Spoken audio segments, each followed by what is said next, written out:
লালবানু ভালো থাকতে চায়। সে সারা জীবন শুধু দুঃখ পেয়েছে, এবার সুখ চায়। সুখের আশায় লালবানু নিজামের সাথে জড়িয়ে যায় এক পাপের সম্পর্কে। ধীরে ধীরে সময় কেটে যায়। লালবানু আজও তার মেয়ের কথা ভুলতে পারছে না। সে তার মেয়ে ফুলজানের সাথে একা একা কথা বলে, তাকে নানা ধরনের কথা দেয়। আজকাল লালবানু মাজেদকে তার কাছে আসতে দেয় না। মাজেদ খাঁ এই নিয়ে তাকে আঘাত করলে লালবানু মুখ খুলে। মাজেদ খাঁ অবশ্য প্রথমে এইসব অবাক হয়ে গিয়েছিল, পরে বুঝতে পারে দিনে দিনে অত্যাচার সহ্য করা লালবানু তার মেয়ে হারিয়ে সাহসী হয়ে উঠেছে। কষ্ট পেতে পেতে একটা সময় মানুষ মেরুদণ্ড শক্ত করে দাঁড়িয়ে যায়, এটা সবসময় মাজেদ শুনে এসেছে। ইদানিং লালবানুর মধ্যে সেটা দেখছে। মাজেদ খাঁ সন্ধ্যাবেলায় হন্তদন্ত হয়ে বাড়ি ফেরে। বাড়ির সবার উদ্দেশ্য জানায় সে পুনরায় বিয়ে করবে। মালেকা বেগম খুব খুশি হয়। তার ধারণা লালবানু ছেলে সন্তান জন্ম দিতে সক্ষম নয়, তাই ছেলে সন্তানের জন্য হলেও মাজেদের বিয়ে করা উচিত। এটা শুনে লালবানু প্রতিবাদ করে বলে, এইবার কোনো মাইয়ার সর্বনাশ করার কথা ভাবছেন? লজ্জা করে না একের পর এক মাইয়াগো বিয়া কইরা অত্যাচার করতে? মাজেদ খাঁ এটা শুনে লালবানুর গালে থাপ্পড় বসিয়ে দেয়। লালবানু উঠে সকলের সামনে মাজেদ খাঁকে একটি লাথি মারে। তারপরে বলে, কুত্তার বাচ্চা, আমার আমার মাইয়ার জীবন নষ্ট কইরা তোর হয় নাই, তুই আবার অন্য মাইয়ার দিকে নজর দিছ। এই মাইয়া পাগল হইয়া গেছে, মাইয়া হারাইয়া পাগল হইছে। ওরে মাজেদ, ওজা ডাক। এই মাইয়া পাগল না হইলে এমন করতো? মালেকা বেগমের কথায় লালবানু রেগে যায়। সে তাকে অনেক কথা শোনায়। কেমন মা মালেকা বেগম? তার ছেলে এত অন্যায় করার পরেও সে তার সঙ্গ দিচ্ছে। এক পর্যায়ে লালবানু বলে, মাই যেমন নষ্ট পোলাও তেমন, তাই তো মা হইয়া পোলার অপকর্মে সঙ্গ দেয়। এটা শুনে মাজেদ লালবানুকে ইচ্ছা মতো মারে, কিন্তু এত মার খেয়েও আজ লালবানু চুপ থাকে না। সে মাজেদ খাঁ এবং মালেকা বেগমকে গালাগালি দিতে থাকে। মাজেদ খাঁ লালবানুকে মেরে প্রায় আধমরা করে ছাড়ে। তারপরে বলে, বেশি বাড়াবাড়ি করলে তোরেও তোর মাইয়ার কাছে পাঠাইয়া দিব। লালবানু ঘরের কোণে দেওয়াল ঘেঁষে বসে আছে। নিজাম বেশ যত্ন করে তার শরীরের ক্ষততে ঔষধ লাগিয়ে দিচ্ছে। লালবানু জিজ্ঞেস করে, আমরা কবে এইখান দিয়ে চলে যাব? আমরা পালাইয়া গেলে মাজেদ খাঁ আমাগো রাখবো? লালবানু অবাক হয়ে নিজামের দিকে তাকায়। নিজাম ম্লান হাসে, বলে, মাজেদ খাঁয়ের কাছে তার সম্মান অনেক জরুরি, সেটা তো তুমি জানোই। তুমি বাড়ির কাজের পোলার লগে ভেগে গেছো, এইটা তার জন্য অনেক অসম্মানের। এই কথা ছড়াইয়া গেলে সে আমাগো আস্ত রাখবো বইলা তোমার মনে হয়? আমাগো খুঁজা সে শেষ কইরা দিব। নিজামের কথা শুনে লালবানু ভয় পায়। সে তাকে জড়িয়ে ধরে কান্না করে দেয়। তারপরে বলে, আমরা কি তাইলে সুখী হইতে পারবো না? পারবো। লালপরি, তোমার হাত যখন আমি ধরেছি তখন তোমার এই হাতের মর্যাদা আমি রাখবো। নিজামের কথা শুনে লালবানু তার চোখে চোখ রাখে। নিজাম লালবানুর কপালে ঠোঁট ছুঁয়ে দিয়ে বলে, তোমারে ভীষণ ভালোবাসি লালপরি, তোমার লাইগা আমি সব করতে পারি। এখন যখন তুমিও আমারে চাও, তখন আমাগো এক হওয়া কেউ আটকাতে পারবে না। লালবানু খুশি হয়। সে ভীষণ আবেগী হয়ে বলে, আমি জানি এইটা ভুল, তাও আমি তোমারে আমার মনটা দিয়ে দিছি। লালপরি। নিজাম আস্তে করে লালবানুকে ডাক দেয়। লালবানুও আস্তে করে জবাব দেয়, হুম। এত এত ভালোবাসি তোমারে লালপরি, তাই তুমি আমারে তোমার মনটা দিয়া ভুল করো নাই, একদম ভুল করো নাই লালপরি। নিজামের কথা শুনে লালবানু আরও আবেগী হয়ে যায়। মনে মনে নিজামের মেয়ের উদ্দেশ্যে বলে, আমার ফুলজান, আমারে মাফ কইরা দে। তোর মা তোর খুনির লগে থাকতে পারে নাই, তাই তো এই পোলাটারে মন দিছে, এই পোলাটারে ভালোবেসেছে। মাজেদ খাঁ পুনরায় বিয়ে করার চিন্তা করছিল। যেহেতু লালবানু তাকে সঙ্গ দিচ্ছে না, কাছে আসছে না, সেহেতু তার এই বিয়েতে লালবানু বাধা দিতে পারছে না। লালবানু বাধা দিতে চাইলে মাজেদ বলে, তুই আমার লগে বিছানায় আয়। লালবানু তখন নিশ্চুপ হয়ে যায়। প্রথমত, সে তার মেয়ের খুনির কাছে আর যেতে চায় না। দ্বিতীয়ত, সে এখন নিজামকে ভালোবাসে। ভালোবাসা অনেক আগে জন্ম নিলেও প্রকাশ করেছে অল্প সময়। এই সময়ে দাঁড়িয়ে সে তার জীবনে নিজাম ছাড়া কারো অস্তিত্ব কল্পনা করতে পারে না। সেটা যতই পাপের সম্পর্ক হোক। তাই লালবানু মাজেদ খাঁকে বাধা দেয় না। মাজেদ খাঁয়ের জন্য মেয়ে দেখা শুরু হয়েছিল। এর মাঝে একদিন সকালে লালবানু মাজেদ খাঁকে ডাকতে গিয়ে দেখে সে উঠছে না। এত বেলা হয়ে যাওয়ার পরও উঠছে না দেখে লালবানু সবাইকে ডাকে। প্রথমে যদিও সবাই ভাবছিল মাজেদ খাঁ ঘুমাচ্ছে, পরে তাদের ধারণা বদলে যায়। মাজেদ খাঁ ঘুমাচ্ছে না, বরং সে মারা গেছে। নিজাম এসব দেখে বলে, ঘুমের মধ্যে বুকে ব্যথা হইয়া মইরা গেছে নাকি? কবিরাজ ডেকে নিয়ে আসা হয়। সে এসে নিশ্চিত করে মাজেদ খাঁ মারা গেছে। সেই সাথে এটাও জানায় সত্যি বুকে ব্যথা, অর্থাৎ হার্ট অ্যাটাক হয়ে মারা গেছে মাজেদ খাঁ। খাঁ বাড়িতে শোকের ছায়া দেখা গেছে। খবর পেয়ে শহর থেকে আলতাফ আসে। আলতাফ বেশিরভাগ সময় শহরে থাকে ব্যবসার দেখাশোনার জন্য। মাজেদ খাঁয়ের মৃত্যুর সময়ও শহরে ছিল, তাই খবর পেয়ে এসেছে। মাজেদ খাঁয়ের মৃত্যুতে মালেকা বেগম শোকে পাথর হয়ে গেছেন। লালবানু তেমন একটি কষ্ট হচ্ছে না। সে মালেকা বেগমের কষ্ট দেখে বলে, সন্তান হারানোর যন্ত্রণা এইটা আম্মা।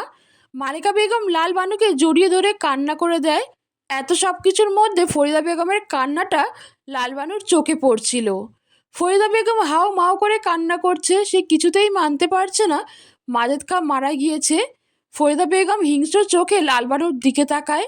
সে ছুটে এসে লালবানুর গলা চেপে ধরে বলে, তুই তারে মারছ? তুই তোর আর নিজামের পথ পরিষ্কার করার জন্য তারে শেষ করছো, তাই না?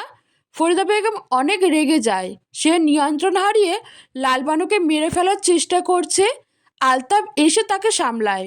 ফরিদা বেগম রেগে মেগে বলে, এই মেয়েই মারছে। রাতে এই মেয়ে তার সাথে ছিল, ও নিশ্চয়ই ওনাকে কিছু করেছে। লালবানু ফরিদার এমন আচরণ দেখে নিশ্চিত হয়ে মাজেদ খাঁয়ের সাথে ফরিদার সম্পর্কের বিষয়ে এতদিন শুনলেও সে বিশ্বাস করেনি পুরোপুরিভাবে। তবে আজ ফরিদার এমন আচরণ তাকে সবটা বুঝিয়ে দিয়েছে। কিন্তু আলতাফ খাঁ এত স্বাভাবিক কিভাবে? তার চোখে মুখে বিস্ময় দেখা দিচ্ছে না কেন? লালবানু মনে মনে বলে, তাইলে নিজামের কথা ঠিক, আলতাফ খাঁ সব যায় নাও চুপ আছে। কিন্তু কেন? বাড়িতে নিস্তব্ধতা কাজ করছে। সবার মাঝে চাপা কষ্ট। লালবানুর একেবারে কষ্ট হচ্ছে না তেমন নয়, তার কষ্ট হচ্ছে। তবে মাজেদ খাঁয়ের চলে যাওয়ার চেয়ে এই কষ্টটা বেশি অপরাধ বোধের থেকে হচ্ছে। পরক্ষণে লালবানুর মনে হয় তার মেয়ে তাকে বলেছে, কোনো ভুল হয় না আম্মা, আমারে ওরা মায়েরা ফেলছে ভীষণ যন্ত্রণা দিয়ে, তাই যা হয়েছে সব ঠিক। লালবানুর মনে তাও দ্বিধাদ্বন্দ্ব কাজ করছে। তার এক মন বলে, সত্যি ফুলজানরে মায়েরা ফেলা হয়েছে। যদি মায়েরা ফেলা না হয় তাইলে তো সে ভুল করছে। লালবানু সিদ্ধান্ত নেয় সে সঠিক তথ্যটা জানবে। সত্যি যদি তার মেয়েকে মেরে ফেলা হয় তাহলে যা হয়েছে সব ঠিক। লালবানুর দৃঢ় বিশ্বাস তার বাচ্চা জীবিত জন্ম নিয়েছিল, এটা সে নিশ্চিত। তবে জীবিত জন্ম নেওয়ার পরও তো মারা যেতে পারে, এই কথাটি তার মাথায় সবসময় আসে। তবুও সে কোথাও না কোথাও নিশ্চিত তার মেয়েকে মাজেদ খাঁ খুন করেছে। খুন মেয়ে হয়ে জন্মানোর অপরাধে, এটা সে বিশ্বাস করে। কিন্তু কয়েকদিন ধরে মাজেদ খাঁয়ের বলা কথাটি মাথায় ঘুরপাক খায় লালবানুর। লালবানু যখন মাজেদ খাঁকে কাছে আসতে দিত না, তখন মাজেদ খাঁ তার খুনি বলার জবাবে বলতো, আমি খুনি না, আমি তোমার মাইয়ারে খুন করি নাই। তার এই কথাটি সত্যি নয় লালবানু জানে, তবুও নিশ্চিত হয়ে নেওয়া জরুরি। গভীর রাত, লালবানু ঘুমে মগ্ন। বিছানার উপর সোজা হয়ে শুয়ে আছে লালবানু। সেই মুহূর্তে তার ঘরের দরজা খুলে বটি হাতে কেউ একজন এগিয়ে আসে। আস্তে আস্তে সে লালবানুর কাছে এগিয়ে আসে। ফরিদা লালবানুকে বটি দিয়ে আঘাত করতে যাবে, এমন সময় আলতাফ এসে ধরে নেয়। ফরিদা এতে ভীষণ রেগে যায়। সে আলতাফের থেকে নিজেকে ছাড়াতে চায়, কিন্তু আলতাফ ছাড়ে না। আলতাফ বারবার বলছে, ফরিদা ছাড়ো, ভুল করতেছ, এইটা ঠিক না। এর মাঝে লালবানুর ঘুম ভেঙে যায়। সেই সাথে নিজামও শব্দ পেয়ে এদিকটায় আসে। সে জেগেই ছিল। লালবানু উঠে আলতাফ এবং ফরিদার ধস্তাধস্তি দেখে। ফরিদা বেগম লালবানুর দিকে রাগান্বিত দৃষ্টিতে তাকিয়ে বলে, তুই মাজেদকে মেরেছ, আমি তোকে ছাড়ব না। আলতাফ ফরিদাকে থামাতে বাধ্য হয়ে ফরিদার গালে থাপ্পড় বসিয়ে দেয়। ফরিদার হাত থেকে বটি ধস্তাধস্তির সময় পড়ে গিয়েছে। ফরিদা থাপ্পড় খেয়ে দমে যায় না, সে উল্টো আরও ক্ষিপ্ত হয়ে লালবানুর দিকে এগিয়ে যায়। আলতাফ তাকে থামিয়ে নেয়। ফরিদা বেগম বলে, সত্যি করে বল, তুই মাজেদকে খুন করছো তাই না? না হলে এভাবে সে মরতে পারে না। একটা খারাপ মানুষের লাইগা আপনার এত দরদ? লালবানুর এই কথায় ফরিদা থমকে যায়, তার চোখ দিয়ে অশ্রু গড়িয়ে পড়ে। সে বলে, ওই মানুষটি খারাপ হতে পারে, কিন্তু সে আমার জীবনের প্রথম পুরুষ ছিল, যে আমার জীবনের প্রথম এবং শেষ ভালোবাসা ছিল। লালবানু হতভম্ব হয়ে যায়। সবচেয়ে বেশি অবাক হয় কথাটি শুনে আলতাফের মাঝে তেমন প্রতিক্রিয়া দেখতে না পেয়ে। নিজামও ভীষণ অবাক হয়। ফরিদা বেগম বলে, ওই মানুষটিকে পেতে কি না করেছি, নিজের গায়ে খুনির কলঙ্ক অবধি লাগিয়েছি শুধুমাত্র তাকে পাওয়ার জন্য, আর তুই তাকে মেরে ফেললি? ভাইয়া, আপনার সামনে দাঁড়াইয়া আপনার স্ত্রী আপনার ভাইকে ভালোবাসি বলতেছে, তার লাইগা খুন করছে বলছে, তাও আপনি চুপ? লালবানু সত্যি ভীষণ হতভম্ব হয়ে গেছে ঘটনায়। নিজামও জানতে চায়, কেন আলতাফ খান নিশ্চুপ, এত সব কিছু কেন হজম করে নিয়েছে? লালবানু ফরিদার উদ্দেশ্যে বলে, ওই লোকটা একটা জঘন্য মানুষ, যে নিজের প্রথম বউরে ঠকাইয়া তোমার লগে সম্পর্ক গড়ছে। তুমিও কম যাও না, তোমার জামাই এত ভালো হওয়ার পরও তুমি তারে ঠকাইছো, আবার এখন সেটা বলতেছ। ছি! ওই, আমাকে ছি বলার আগে নিজের দিকে তাকা। ফরিদা রাগী গলায় বলে। লালবানু বিস্ময় বাড়িয়ে দিতে এবার আলতাফ বলে, আমার মতো কারোর লগে বিয়া হইলে তার বউ পরকিয়া করব, এইটা স্বাভাবিক, তাই আমি তারে কিছু বলছি না। এর মাঝে সবার কথা বলার সুযোগ নিয়ে ফরিদা বটি হাতে তুলে নেয়, তারপরে সেটা দিয়ে লালবানুকে আঘাত করতে যায়। তৎক্ষণাৎ নিজাম তাকে বাঁচিয়ে নেয়। অবস্থা বেগতিক দেখে আলতাফ ফরিদাকে জোর করে ঘরে নিয়ে গিয়ে বন্দি করে দেয়। আলতাফ ফরিদাকে ঘরে বন্দি করে দিয়ে লালবানুর কাছে আসে। তারপরে সে সব কিছু বলতে শুরু করে। আলতাফ খাঁয়ের সাথে ফরিদার বিয়ে ঠিক হয়। সেই সময় আলতাফ ফরিদার সাথে মাত্র একবার আলাদা দেখা করার সুযোগ পায়। সেদিন আলতাফ ফরিদাকে বলে, আপনি এই বিয়েটা কইরেন না, এই বিয়ে আপনার লাইগা সুখের হইব না। কথাটি শুনে ফরিদা ভীষণ অবাক হয়। আলতাফ তাকে যথাসাধ্য বোঝানোর চেষ্টা করে, কিন্তু ফরিদা তবুও বিয়ে ভাঙে না। খা বংশের ছেলে এত ধনী, তার সাথে ফরিদার বিয়ে হচ্ছে, ফরিদা অনেক সুখী থাকবে, এসব ফরিদার পরিবার তাকে বুঝিয়েছে। আর ফরিদা শুধু শুধু নিজের এই সুখ বিসর্জন দিতে চায়নি, সেজন্য তাদের বিয়ে ভাঙেনি। যথাসময়ে ফরিদা আলতাফের বউ হয়ে খা বাড়িতে আসে। বিয়ের প্রথম কয়েকদিন আলতাফের ফরিদার থেকে দূরে দূরে থাকা স্বাভাবিকভাবে নিলেও পরবর্তীতে ফরিদা স্বাভাবিকভাবে নিতে পারেনি। সেজন্য সে আলতাফকে জিজ্ঞেস করে, সে এমন করছে কেন? তার কি ফরিদাকে মোটেই পছন্দ নয়, সেজন্য বিয়ে ভাঙতে বলছিল? আলতাফ বলে, আজ নয়তো কাল ফরিদা সব কিছু জানতে পারবে, সেজন্য সে সব বলে দেয়। আলতাফ যা বলে সেটা শুনে ফরিদার পায়ের নিচ থেকে মাটি সরে যায়।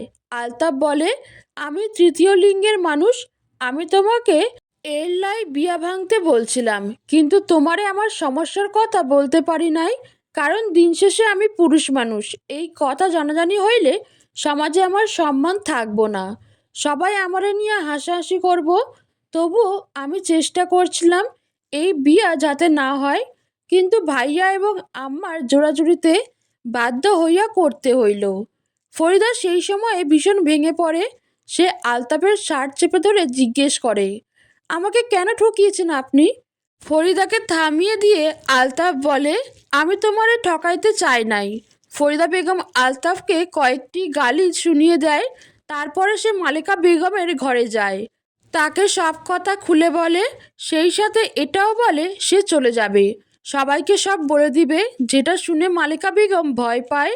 সে ফরিদাকে বোঝায়, সে যদি সমাজে এসব কথা বলে তাহলে তার পরিবারের অসম্মান হবে, সেজন্য সে যেন না বলে।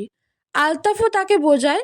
ফরিদা প্রথমে বুঝতে চায় না, পরে আলতাফ বলে, আমি তোমারে তালাক দিব, কয়েকদিন সময় দাও, দয়া কইরা আমার এই সত্যিটা সবাইরে বইলা আমার সমাজে হাসির পাত্র বানায়ও না। ফরিদা তালাকের কথায় রাজি হয়, কিন্তু এই সমাজে তালাক হওয়া মেয়েদের খুব খারাপ নজরে দেখা হয়। সেজন্য ফরিদা ভীষণ ভয় পাচ্ছিল। তাই বলে তো সারা জীবন আলতাফের সাথে থাকা সম্ভব নয়। দাম্পত্য জীবনে শারীরিক সুখটাও জরুরি। অন্যদিকে আলতাফ তার মা এবং ভাইয়ের সাথে বেশ তর্ক করে। প্রথমে তারা সমাজের ভয়ে জোর করে আলতাফের বিয়ে দিল, তার উপর এখন তালাক নিয়ে সমস্যা করছে। তবে আলতাফ তাদের স্পষ্ট জানায় সে তালাক দিয়ে দিবে। নিজের সাথে জড়িয়ে ফরিদার জীবনটা নষ্ট করছে, আর খারাপ করতে চায় না তার।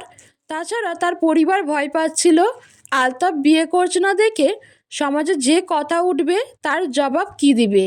তখন বাধ্য হয়ে তাদের আলতাফের সত্যি বলে দিতে হয়। এখন তো সেই সমস্যা নেই, বিয়ে হয়েছে সব ঠিক, মানুষের বিয়ে ভাঙতেই পারে। এসবের মাঝে মাজেদের প্রথম স্ত্রী আশালতা আলতাফের ব্যাপারে সব জানতে পারে।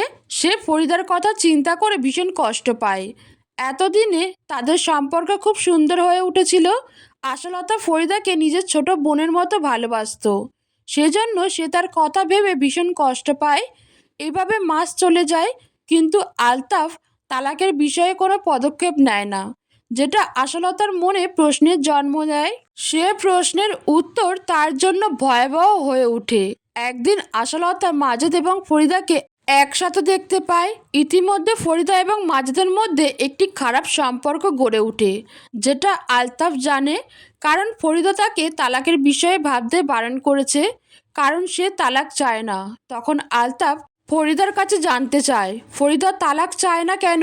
সেই সময় ফরিদা সব বলে। সে তালাকপ্রাপ্ত নারী হয়ে সমাজের সবার কথার আঘাতে শেষ হয়ে যেতে চায় না। তাছাড়া তখন তাকে কে বিয়ে করবে? তালাক মেয়েদের কেউ বিয়ে করে না। এখানে তাও সে ভালো আছে, বাবার বাড়িতে কষ্ট থাকতো, তারা যে গরিব, এখানে অন্তত বিলাসী জীবন পাচ্ছে। আর আলতাফ যেটা দিতে পারছে না সেটা তো সে মাজেদের কাছে পাচ্ছে। আলতাফ এইসব নিয়ে ফরিদাকে বোঝাতে চায়, কিন্তু ফরিদা বুঝতে চায় না। উল্টে তাকে বলে সে বাড়াবাড়ি করলে তার অক্ষমতা সবাইকে বলে দিবে। যেটা শুনে আলতাফ দমে যায়। সবটা আশালতা জানতে পেরে সে প্রতিবাদ করে। সে কিছুতেই স্বামীর এই নোংরামো মেনে নিতে চায় না, যার ফলাফলস্বরূপ আশালতার সাথে খুব খারাপ হয়। মাজেদকা তার মুখে মুখে তর্ক করা এবং তার কাজে বাধা হয়ে দাঁড়ানোর জন্য আশালতাকে ভীষণভাবে মারধর করে। আশালতা স্বামীর এমন ব্যবহার মেনে নিতে পারে না। সেই সাথে সে যাকে নিজের বোন ভাবত তার ধোঁকাও সহ্য হয় না। তবে ফরিদার পরিস্থিতি আশালতা বুঝতে পারে, কিন্তু তাই বলে সে পাপ করবে, এমন একটি জঘন্য কাজ করবে? আশালতা এই নিয়ে ফরিদার কাছে একদিন অনুরোধ করে বলে, বইন, আমার সংসারটা ভাঙো না। এমনিতেই একটা বাচ্চা না হওয়া নিয়ে ঝামেলা চলতেছে, তার মাঝে তুমি এইসব কইরো না। ফরিদা বেশ কৌশলে আশালতাকে বোঝায়। সে যা করছে বাধ্য হয়ে। মাজেদ খান চায় না ফরিদা তার ভাইকে তালাক দিক, সেজন্য সে এইসব জোর করে করছে। সব শুনে আশালতা আরও ভেঙে পড়ে। এইভাবে কয়েক মাস কেটে যায়। এর মাঝে আশালতা বাচ্চার জন্য কবিরাজের কাছে যায়। তারপর থেকে সে বেশ মনমরা হয়ে থাকতো। সেদিন বাড়িতে কেউ ছিল না, শুধু আশালতা এবং ফরিদা। তখন আশালতা অসুস্থ হয়ে যায়। গ্রামের এক অভিজ্ঞ মহিলাকে ডেকে নিয়ে আসে ফরিদা। তখন ফরিদা এবং আশালতা জানতে পারে আশালতা মা হতে চলেছে। কথাটি শুনে ফরিদা খুশি হতে পারে না, কারণ সে এতদিনে মাজেদকে ভালোবেসে ফেলেছে।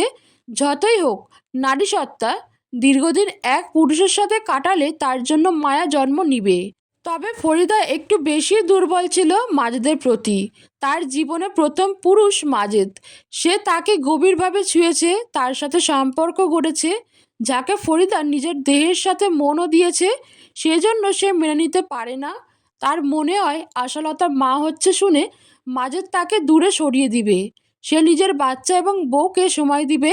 তাই সেদিন রাতে সবাই ফিরে আসলে আশালতা সবার সামনে কথাটি বলার পূর্বেই খাবারে বিষ খাইয়া ফরিদা আশালতাকে মেরে ফেলে। ফরিদার ধারণা ছিল আশালতা মরে গেলে মাজেদ তার হবে। সে আলতাফের সাথে সম্পর্ক শেষ করে মাজেদকে বিয়ে করবে। অন্যদিকে মালিকা বেগম এবং মাজেদ আশালতার মৃত্যুতে পুলিশের ঝামেলা এড়াতে রটিয়ে দেয় আশালতা আত্মহত্যা করেছে। কারণ তাদের বাচ্চা হচ্ছিল না। মাজেদ এলাকায় বেশ ক্ষমতাশীল হয় খুব সহজে এটা প্রমাণ করে দিয়েছে। ফরিদা ভেবেছিল সব ঝামেলা শেষ, এবার তার এবং মাজেদের বিয়ে হবে। কিন্তু তার ধারণা ভুল ছিল। মাজেদ তাকে বিয়ে করে না, বরং লালবানুকে বিয়ে করে নেয়, যেটা ফরিদা সহ্য করতে পারে না। সে লালবানুকে বালিশ চাপা দিয়ে মারতে চাইছিল, কিন্তু সেদিন মালেকা বেগম এসে যায়। তার ঘরে এত গোপন ঘটনা রয়েছে, আলতাফের নারী বা পুরুষ না হওয়া, মাজেদ ফরিদার সম্পর্ক, এগুলো যাতে লালবানুর সামনে না আসে সেজন্য সে ওই ঘটনা গোপন রাখে। লালবানুর আড়ালে এত গল্প ছিল জানতে পেরে লালবানু বেশ অবাক হয়। নিজামও আলতাফের সত্যি জেনে অবাক হয়। লালবানু বলে, এত ঘটনা ঘটতই না যদি সেই সময়ে আপনার ভাই ভাবিরে বিয়া কইরা নিত। কথাটি শুনে মাজেদ ম্লান হাসে, তারপরে বলে, যেটা এমনি পাওয়া যায় সেইটারে কেউ বিয়া করে না। এইটা ফরিদা বুঝতে পারে নাই। এখন তুমিও এটা না বুঝাই কথাটা বললা। লালবানুর কানে এই কথাটি বারবার বাজে। সে নিজামের দিকে তাকায়। না, তাদের মাঝে সম্পর্ক গভীর হয়নি। লালবানু এত খারাপ হতে পারেনি। সে শুধু মন দিয়েছে নিজামকে, শুধুমাত্র ভালো থাকার জন্য। তাছাড়া একসাথে সুখ দুঃখের গল্প বলতে বলতে একটা সময় সে প্রেমে পড়ে গেছে। তাই বলে কি সে এত দূর যাবে? যাবে না। বিয়ে ছাড়া এটা ঠিক না। আলতাফের কথায় লালবানু ভাবনা থেকে বেরিয়ে আসে। আলতাফ বলে, আমি সবসময় ফরিদার সব অন্যায় যায় না চুপ ছিলাম। এইটাও আমার অপরাধ। তাছাড়া তারে বিয়া করাটা আমার সবচাইয়া বড় অপরাধ। আসলে আমি পারি নাই এই লোক সমাজে আমার সত্য বলতে, তাই এত কাণ্ড ঘইটা গেল। এত বছর আমি বিয়া হইয়া আসলাম, তাও আমার চোখে এত বড় ঘটনা পড়ল না। লালবানুর এই প্রশ্নের জবাবে আলতাফ মুচকি হেসে বলে, তোমার মতো সুন্দরী বউ পাইয়া ভাইয়া ফরিদারে দূরে সরাইয়া দেয়, যেইটা আরও ফরিদা মায়না নিতে পারে নাই। তাই তোমার উপর মেলা রাগ। এই কারণেই তুমি তাগো সম্পর্কের কথা জানো না। এটা বলে আলতাফ তার ঘরে চলে যায় ফরিদাকে বোঝাতে। আলতাফ চলে যেতে লালবানু নিজামের উদ্দেশ্যে বলে, তাইলে তোমার চোখে তাগো সম্পর্ক পড়ল কিভাবে? নিজাম এটার জবাব দেয় না। সে কথা বদলে চলে যায়। লালবানুকে সাবধানে থাকতে বলে। উপরে এত ঘটনা ঘটে গেল, তাও মালেকা বেগম ঘর থেকে বের হয়নি। আসলে সে মাজেদের মৃত্যুতে ভীষণ ভেঙে পড়েছে, সেজন্য ঘরের মধ্যে নিজেকে বন্দি করে রাখছে। বাইরের জগতে কি হচ্ছে সেটা সে জানতে চায় না, জানতে আগ্রহী নয়। আলতাফ ফরিদার কাছে আসে। ফরিদা দরজা খোলা পেয়ে বের হতে চায়, তবে আলতাফ তাকে আটকে নেয়। তারপরে বলে, তারে মায়েরা ফালাইলে ভাইয়া ফিরা আসবো? ফরিদা মলিন মুখে আলতাফের দিকে তাকায়। আলতাফ শান্ত গলায় বলে, এইটা হার্ট অ্যাটাক ছিল, যেটা কবিরাজ বলছে। ওইখানে লালবানুর কোনো দোষ নাই। ফরিদা মানতে চায় না। আলতাফ তাকে খুব ভালোভাবে বোঝায়। এক পর্যায়ে বলে, ভাইয়ার এই মৃত্যু দেইকা তোমার খুশি হওয়া উচিত। সে যেই পরিমাণ পাপ করেছে তাতে তার মৃত্যু খুবই সহজে হয়েছে। ফরিদা অবাক চোখে আলতাফকে দেখে। আলতাফ পুনরায় বলে, তুমি তার মতো পাপীরে ভালোবাসা নিজেও পাপী হইছ, তারপরে তার লাইগা একের পর এক অপরাধ করছো, যেটা খুবই ভুল, যার শাস্তি ভয়াবহ। তোমাকে আমি একদিন বলেছি এইসব শাস্তির ভয় আমাকে দেখাবে না। আর এটা স্বাভাবিক মৃত্যু নয়। ওই লালবানু এবং নিজাম প্রেম করছে, তারা এটা ইচ্ছা করে করছে। তাইলে কবিরাজ ওই কথা বলল কেন? আলতাফের এই কথায় ফরিদা চুপ হয়ে যায়। আলতাফ বলে, আর অপরাধ কইরো না। কোন দিন দেখবা নিজের অপরাধের বোঝা এত ভারী হয়ে তোমার মাথায় চাপবো যে তুমি ভার সামলাইতে না পাইরা চইলা যাবা। অবশ্য তোমার চইলা যাওয়া উচিত। তোমার সঙ্গী তো চইলা গেছে। এমনভাবে বলছো যেন পাপ আমি একা করছি। এই বাড়িতে কে সাধু? তোমার যে ভাবিকে আজ বাঁচালে, সে নিজেও তো পরকীয়ায় জড়িয়েছে। তুমি তো এটাই চাইছো। তাগো প্রেম করানোর লাইগা তো ভালোই আম্মারে সবসময় ম্যানেজ কইরা রাখছো। সেটা আমি করেছিলাম যাতে তারা ভালোবেসে পালিয়ে যায়, মাজেদ একা হয়ে যায়, যার ফলে মাজেদকে আমি পাবো। কিন্তু তাদের এমন প্রেম চাইনি যেখানে মাজেদ থাকবে। তারা দিব্যি ভালোবাসা চালিয়ে যাবে। কোনো কিছুর বিনিময়ে আমি পরকীয়াকে বিচার করতে চাই না। তাও বলি, লালবানু জীবনে মেলা কষ্ট পাইছে, সেই কষ্টগুলো ভাগ কইরা নেওয়ার লাইগা নিজামরে পাইছিল। যদিও তুমি তাগো সেই সুযোগ কইরা দিছ যাতে তাদের মাঝে সখ্যতা গইরা উঠেছেও, তাগো মাঝে যে প্রেমটা হয়েছে সেইটা হয়তো ভুল। তাই জীবনের এত খারাপ অভিজ্ঞতার মাঝে লালবানু হয়তো ভালো থাকার লাইগা এই পথটা বেছে নিচ্ছে। তাছাড়া তোমরা তো তারে সুযোগ দিছ, তাই করছে। এখানে তার অপরাধের কথা না বইলা নিজেরটার কথা ভাবো। তোমার অপরাধটা তার চাইয়া বড়, মেলা বড়। তুমি এক বাচ্চার এই পৃথিবীর আলো দেখাইতে দাও নাই, তার মাইরে মাইরা ফেলছো। সেইখানে লালবানু শুধু একজনারে ভালোবেসেছে, তোমার মতো। আলতাফ আর বলে না, সে নিজের সাধ্য অনুযায়ী ফরিদাকে বোঝায়। ফরিদা আগে যা করেছে তা তো ভুলই, অন্যদিকে এখন লালবানুকে মারতেছে, জীবনে আরও একটি অপরাধ বাড়াচ্ছে। এছাড়া তার কিছুই হচ্ছে না। আলতাফ কিছুটা ব্যঙ্গ করে বলে, এইসব তুমি তার লাইগা করতাছ, যে তোমার মতো মায়াগো নিজের বিছানায় ছাড়া মনে কখনো জায়গা দেয় নাই। আফসোস, এটাই তুমি বুঝলা না। ফরিদা বেগম এই কথাটি শুনে চমকে যায়। আলতাফ বলে, যারে তুমি ভালোবাসছো সে তোমারে ভালোবাসে নাই, সে ভালোবাসতে জানেই না। জানলে একের পর এক বিয়া করতে চাইতো না, তোমার লগে খারাপ সম্পর্ক গড়তো না। কিন্তু একটা বাস্তব কথা কি জানো, খারাপ গো কপালে সবসময় ভালো জুটে। যেমন আশালতা ভাবি আর লালবানু। আকাশ সমান ভালোবাসার বিনিময়ে ভাইয়া এক চিমটি ভালোবাসা তাগো ফিরাইয়া দিলে তারা তারে মাথায় কইরা রাখতো। এত ভালোবাসা মানুষ পাইয়াও সে ভালোবাসতে পারে নাই। তার তুমি নীলুফা বা অন্য নারীর দরকার পড়েছে, তার মতো মানুষটা তুমি ভালোবাসো। একটু নিজের মাথা দিয়ে ভাবো, তুমি ঠিক কি করছো, কার লাইগা করছো, কার লাইগা তুমি এত অপরাধ করলে, সেই মানুষটা কে? আলতাফ এসব কথা বলে বেরিয়ে যায়।